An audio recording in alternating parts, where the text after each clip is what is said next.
little longer than a few minutes later. Alright guys, welcome back for another video, and today I wanted to talk a little bit about tools again. And in today's video I wanted to talk about Craftsman. What happened to Craftsman? Where is the company now? You know, where exactly does it land in the realm of consumer grade tools, professional grade tools? Let's talk about it. I cannot really been addicted to you.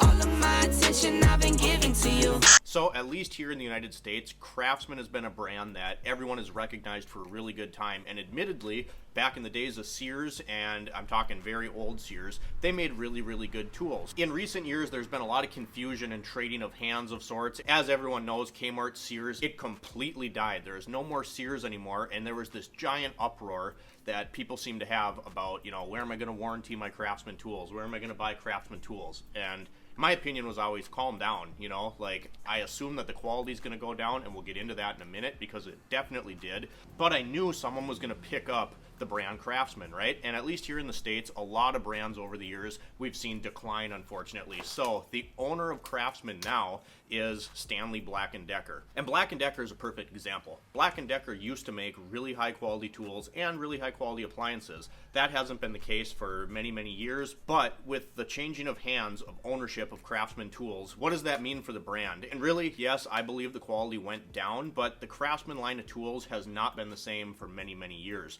There was a time when Craftsman tools were all made in America, and even 10, 15 years ago, you really kind of had to pick and choose if you wanted a quality tool. They had tools like their Evolve line, which was made in China. I think some of it was made in Taiwan, but mainly China with the Craftsman Evolve line. They had all sorts of different special edition packages that would come out all the time.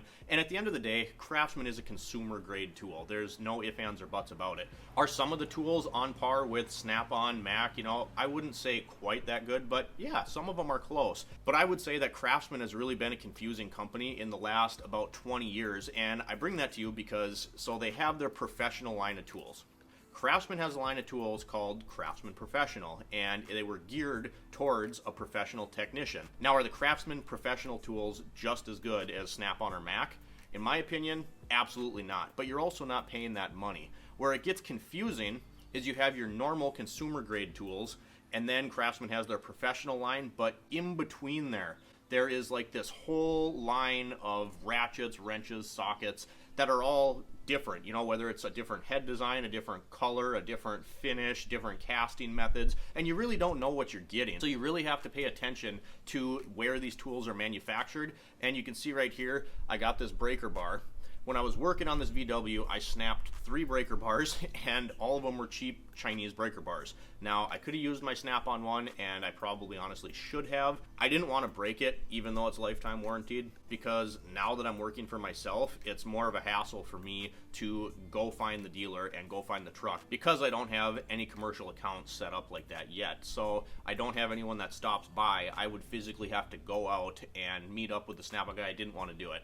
So I ended up picking up one of these Craftsman half-inch breaker bars. And now this is actually the replacement, because one of the 3 that I broke was the Craftsman. I went down to my Napa, said USA made, and I thought, you know what, it's going to be better than the Chinesium ones I've been busting all day. No, it wasn't. And if I can find it, I actually went out and bought this big 3/4 inch guy. This is just a Chinese guy too, but it got the job done. I needed something. You can see how much heavier duty that is, 3/4 versus half. But anyway, I digress. So this is the warranted breaker bar, right? And this one, the part number is 44201A-AH. So I went to my local Napa, and that is one place that you can warranty Craftsman tools. And so I went to the Napa, and I picked this one off the shelf, and I looked at the one that I had to exchange, and you could just tell it was exactly the same. It looked like this, but this one, which I now unfortunately have, it just felt a little bit lighter, and if you looked really close, the casting wasn't quite as great. So I flipped it over, found that part number on the back that I just read off, and I went up to the counter, flip over the tag, and it says made in China. So I explained to the Napa rep that, you know, I have a USA made breaker bar and I would like to replace it with that if I can. He says, yeah, you're going to have to call this 1-800 number and they can match it part number for part number. Now, long story short, that didn't happen. I ended up bringing it back to the Napa at home and they said, yep, we'll get it. And they exchanged it with this Chinese one. Now, the warranty process for Craftsman since Sears is closed has gotten really, really poor. The other vendor that deals with Craftsman is Lowe's, and Lowe's is super hit and miss. Napa, they can always get you what you need, but you might have to wait for it, they might have to order it, you might have to call it in. You go to Lowe's, and this is where it gets confusing. Lowe's is an authorized dealer of Craftsman tools, but it's hit or miss. If you go to certain Lowe's, they're going to say, oh no, you have to deal with Craftsman directly. What? Aren't you a licensed dealer of this tool? So how come when I go to Napa, I can exchange, but from you guys, I can't exchange it? But I've also heard on various tool forums and pages and all over the internet that a lot of times Lowe's will ask for a receipt, and if you didn't buy that Craftsman tool at their store, they're not going to warranty it. And to me, that's just a giant hassle. The only hoop I ever had to jump through warranting Craftsman tools when Sears was still a thing was if I walked in there at the time I was working at Toyota, if I walked in there in my Toyota uniform, they wouldn't warranty the tool because, oh, these are consumer grade tools, so if you're using it as a professional, that's not what they're for and it voids the warranty. I'm pretty sure that it says Craftsman Professional right on the kit that I have. Now, as I said, it's not as good as my Snap-on or Mac stuff, but if you're going to say it's a professional grade tool, then you better warranty it if I come in and I'm a mechanic. So, that being said, I think the quality of Craftsman tools has gone down significantly, really, and now that they are with Stanley and Black & Decker and not Sears anymore, the amount of tools that you find made in China has went way up. And what I suspect happened with this is I probably got one of the last USA-made breaker bars that was in stock, so they don't make it anymore, and they had to give me this Chinesium one. So do I think it's going to hold up as well as the USA-made? I can tell you right now it's not, because this thing is lighter, the casting isn't quite as good, but it looks exactly the same. You know, the Chinese, I don't like supporting them at all. I try my best not to. You get a Taiwan-made tool, it's still a pretty good tool. That's a lot of your Blue Point, your Gear Wrench, that kind of thing, Icon.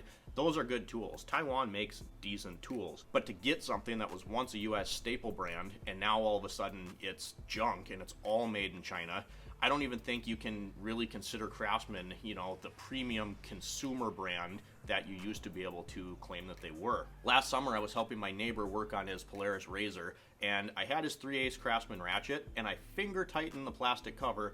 First turn on the ratchet, it just exploded.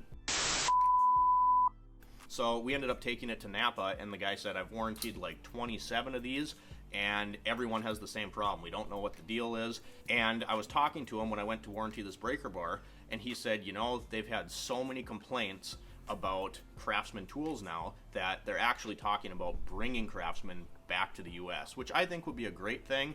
But it's not only the quality, you guys. A lot of times the Craftsman tools are just bulkier. If you get things like wrenches and ratchets especially, it's very common for the more consumer grade tools to have shorter handles, thicker heads. You know, they're just not quite as nice. I think Craftsman is still a decent brand. You just really have to pick and choose what you're going to get, because it's getting harder and harder to find USA made stuff. Likely you'd have to find old stock. If you can get stuff that's made in Taiwan, not really a huge deal. That's still a pretty decent tool. But all of this Chinese made crap, I just don't know why you would ruin a reputation like Craftsman by degrading the quality such as they have. Now, do I want to see Craftsman come back to the US? Of course I do. And right now, I think part of the problem is Craftsman is priced pretty high for what you get. You know, when it was Sears owned and the professional line was all USA made and all that good stuff, you didn't really mind paying the price. And was this really like Snap-on or Mac price? No. But this was like a $45 breaker bar, and if I'm going to go buy a breaker bar that's made in China, I don't care what the name is on it necessarily, and maybe it's a little better because it's designed here. I want a better tool for 50 bucks, you know. If I wanted a Chinese breaker bar, I go down to Harbor Freight and buy one of the Pittsburgh ones for $9. So between the quality going down and the price point where it is, and quite frankly, the confusion and hassle that the warranty process has become now that they've changed hands, I don't know that I would say Craftsman is going in a very good direction. So I don't know. We'll see how long it takes for me to break this one. I'm disappointed that it's made in China, but I can still warranty it, so it's not that big of a deal, I guess. And if I really have something serious to do, I'm going to my box and grabbing my Snap-on stuff anyway. What do you guys think of Craftsman? Do you think that they will come back to the US, or do you think the reputation is too far tarnished that Black & Decker or Stanley, they're not going to care anymore. Let me know down in the comments section below. As always, thank you guys so much for watching. Like the video, share it, show your friends, do whatever you got to do. It really helps me out, you guys. If you're not subscribed to the channel, make sure you do that so you don't miss any tool, mechanic, and car related content. Thanks for watching, guys, and we'll see you next time.